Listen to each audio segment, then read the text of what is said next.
మన దేశంలో మీడియా గురించి ఒక పెద్ద గొడవ జరుగుతోంది. అదే న్యూస్ క్లిక్ కేసు. ఇది ఒక online news website. News click సంస్థ నడుపుతున్న వ్యక్తి ప్రబీర్ పుర్కాయస్థా మరియు మరో ముఖ్య అధికారి అమిత్ చక్రవర్తిని 2023 అక్టోబర్లో పోలీసులు అరెస్ట్ చేశారు.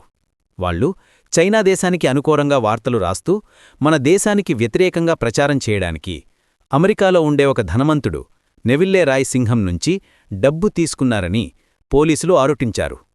సాధారణ కేసు కాకుండా చాలా కఠినమైన చట్టమైన యుఏపిఏ అంటే దేశ వ్యతిరేక కార్యకలాపాలను అరికట్టే చట్టం కింద కేసులు పెట్టారు. పోలీసులు చాలామంది జర్నలిస్టుల ఇళ్లపై, ఆఫీసులపై దాడులు చేశారు.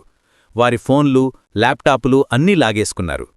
జర్నలిస్టులను ఇలా అరెస్ట్ చేయడం, యుఏపిఏ లాంటి పెద్ద చట్టాలు పెట్టడం ప్రజాస్వామ్యానికి మంచిది కాదని, పత్రికా స్వేచ్ఛను అడ్డుకునే ప్రయత్నమని చాలామంది జర్నలిస్టులు, రాజకీయ నాయకులు గట్టిగా విమర్శించారు. ఈ గొడవ పెద్దది కావడంతో ప్రబీర్ పుర్కాయస్థ కోర్టుకి వెళ్లారు. పోలీసులు దర్యాప్తు సరిగ్గా చేస్తున్నారా, పక్షపాతం లేకుండా చేస్తున్నారా అని కోర్టు ఇప్పుడు నిశితంగా చూస్తోంది. ఈ మొత్తం కేసు మన ముందు కొన్ని ముఖ్యమైన ప్రశ్నలను పెట్టింది. జర్నలిస్టులకు హద్దులున్నాయా? దేశభద్రత గురించి వార్తలు రాసేటప్పుడు జర్నలిస్టులు ఎంతవరకు వెళ్లవచ్చు? డబ్బు మాయ.